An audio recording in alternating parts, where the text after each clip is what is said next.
যাদের হৃদয় মন্দিরে ভক্তি আছে সেই মন্দিরের কাছে যেতে হবে।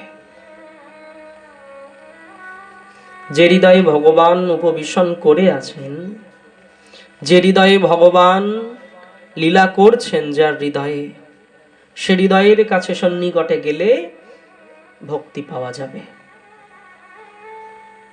কি হবে? বললেন ভগবানের ভক্তগণের সঙ্গ করলে। ভগবানের সঙ্গ বলেননি, বললেন ভগবানের ভক্ত যারা, তাদের সঙ্গ করলে কি হবে? ভক্তি দেবীকে পাওয়া যাবে।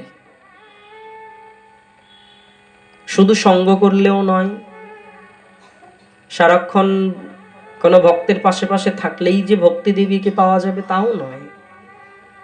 বললেন যার সঙ্গে আমরা থাকবো তার ধীরে ধীরে সে আচরণগুলোকে গ্রহণ করব। ঠিক যেমন নারদ মুনি, নারদ মুনির যখন বাল্য অবস্থা, তা নারদ মুনি খুব দুঃখী ছিল। ছোটবেলা থেকে খুব দুঃখ ছিল নারদ মুনির জীবনে। খুব ছোট বয়সে নারদ মুনির পিতা গত হয়ে গিয়েছিল। তো নারদ মুনির যে মাতা ছিলেন খুব দুঃখী ছিল। সে মা খুব কষ্ট করে সংসার চালাতেন ছোট্ট নারদকে নিয়ে। বিভিন্ন জায়গায় কাজ করে করে, দাসীবৃত্তি করে অর্থ নিয়ে এসে তা দিয়ে নারদ মুনিকে প্রতিপালন করতেন। তা নারদ মুনি এইরকম দেবঋষি হয়ে গেল কেমন করে? বললেন দেবঋষি হলো কেমন করে জানো? যেমন লোহা যেমন পরশ পাথরের স্পর্শ পেলে সোনায় পরিণত হয়, তেমনি ছোট্ট নারদ কি হলো? যে গ্রামে নারদ মুনি এবং তার মাতা থাকতেন, চাতুর্মাস্যের কারণে সেই গ্রামে কিছু ভক্ত এসে দাঁড়ালো। তো সকল নগরবাসী গ্রামবাসী সেই ভক্তগণকে দেখে বললেন, হে বৈষ্ণবগণ, এই 4টি মাস আপনারা কৃপা করে আমাদের এই গ্রামেই থাকুন, আমাদের এই গ্রামে খুব ভজন কীর্তন প্রচার করুন। তো সেই সাধু মহাত্মারা কি করলেন? সেই নগরেই থাকতে আরম্ভ করলেন। এবং নারদ মুনির যিনি মাতা ছিলেন, তেনাকে রাখা হলো সেই সাধুগুরু বৈষ্ণবের সেবার নিমিত্ত। সেই বৈষ্ণবগণের কাপড় ধৌত করে দেওয়া, তাদের জল এনে দেওয়া, তাদের পুষ্প এনে দেওয়া, তুলসী এনে দেওয়া। এই 4 মাস চাতুর্মাস্য ব্রত করে যাদের যেভাবে, তেনাদের যেভাবে সেবা করা যায়, নারদ মুনির মাতা দেবী সেভাবেই সেবা করতেন। আর ছোট্ট নারদ 5 বছর বয়স, সে নারদ কি করতেন? নারদ মুনি সেই সাধুগণের আশেপাশেই থাকতেন সব সময়। সাধুদের আচার, নিয়ম, নিষ্ঠা, ভক্তি, যজ্ঞ ইত্যাদি সমস্ত কিছু দেখতেন। নারদ মুনি সব কিছু লক্ষ্য করতেন।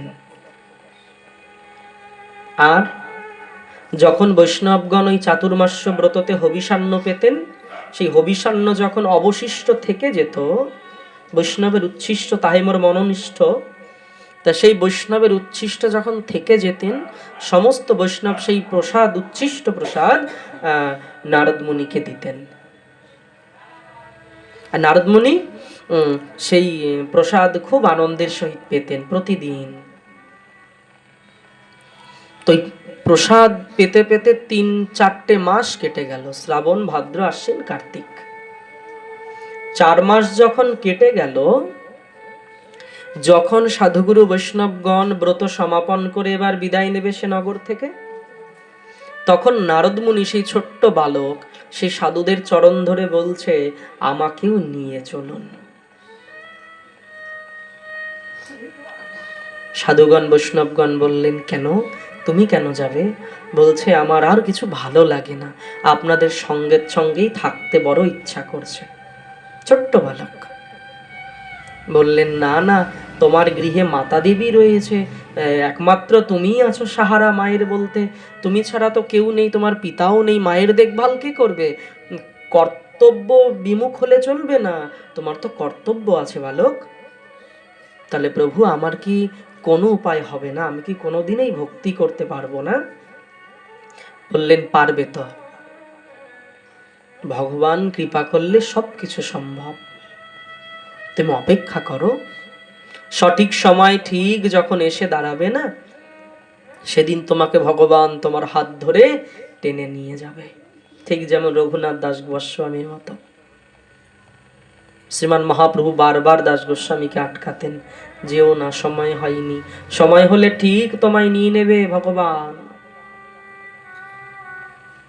ছোট্ট বালক তাকে রেখে গেল, কিন্তু বালকের সারাক্ষণ ওই বৈষ্ণবরা সারাদিন যা করত, পূজা পাঠ করত, যা করত দিনচর্চা, সেগুলো সারাক্ষণ বসে বসে ভাবতেন আর ভগবানের কাছেই প্রার্থনা করতেন। দেখুন, একটু আগেই বললাম আমি, ভক্তি আরেকটি উপায়ে পাওয়া যায়, তা হলো ভগবানের কাছে প্রার্থনা করলে। তবে সেই প্রার্থনা হতে হবে একদম হৃদয় থেকে, কোনো স্বার্থযুক্ত প্রার্থনা নয়। আমরা প্রার্থনা করি ভগবানের কাছে, কিন্তু অনেক সংসার ভোগ্য বিষয় প্রার্থনা করি, ত্যাগ প্রার্থনা করি না। নারদমুনি কিন্তু বারবার ভগবানকে এই কথাটাই জানায়, প্রভু বাঁধন বলতে তো আমার কেবল মাতৃদেবী, আমি মাতৃদেবীকে ফেলে রেখেও যেতে পারছি না, কিন্তু তোমাকেও ছাড়তে পারছি না, তোমাকেও জীবনে বড় দরকার। আমার অজান্তেই তোমাকে কেন যেন ভালোবেসে ফেলেছি। কেন? ওই যে বললেন, সাধুর মুখে সেই কথা শুনতে শুনতে, গোবিন্দের মহিমা কীর্তন শুনতে শুনতে, তার সম্বন্ধে জানতে জানতে, তার প্রতি অজান্তেই কেমন ভাবে ভালোবাসা এসে যায়, ভালোবাসা চলে আসে। কি করব প্রভু, আমায় কোনো প্রকারে আমার এই বাঁধন লঙ্ঘন করে দাও। মায়ের একমাত্র ভরসা। বৈষ্ণবগণ যখন সে নগর থেকে বিদায় নিয়ে চলে গেল, তখন একদিন, বহুদিন পর একদিন নারদমুনির মাতৃদেবী তিনি কি করলেন, গোদাহন করার জন্য রাত্রিকালে খুব ভোর ভোর গোদাহন করবে, দুগ্ধন করে বিক্রয়াদি করে অর্থ নিয়ে আসবে। সে গোদাহন করার জন্য যখনই গেল, তখন এক বিষধর কাল সর্প তার মাকে দংশন করলেন, এবং সেই বিষক্রিয়াতে তার মাতৃদেবী গোবিন্দের চরণে পৌঁছে গেলেন। বৈষ্ণবের সেবা করেছেন প্রচুর। নারদমুনি খবর পেলেন, ছুটতে ছুটতে গিয়ে দেখলেন মা মৃত অবস্থায় পড়ে আছে। আমরা হলে খুব ক্রন্দন করতাম, নারদমুনি ক্রন্দন করেনি, ভগবানকে ধন্যবাদ জানিয়েছে বারবার, প্রভু কত কৃপাময় তুমি, আমার মা বাঁধন হয়েছিল, মাকে তুমি তোমার চরণে নিয়ে নিয়েছো, আমার শেকল বেরি তুমি ছিঁড়ে দিয়েছ, আর আমি কার ভরসায় থাকবো?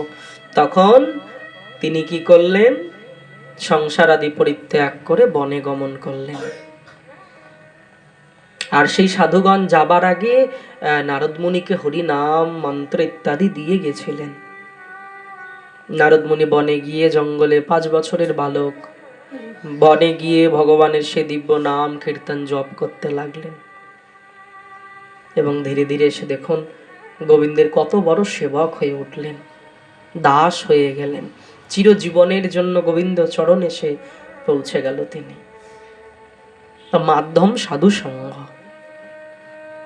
যদি শ্রদ্ধা সহকারে, ভক্তি সহকারে আমরা সাধু সঙ্গ করতে পারি না, সাধুর সেবা করতে পারি, বৈষ্ণবকে ভজন করতে পারি, বৈষ্ণবের পূজন করতে পারি, বৈষ্ণবকে আদর আপ্যায়ন করতে পারি, ভগবান নিজ মুখে ভাগবতে বলেছেন যে আমা হতে আমার ভক্তের পূজা অনেক বড়।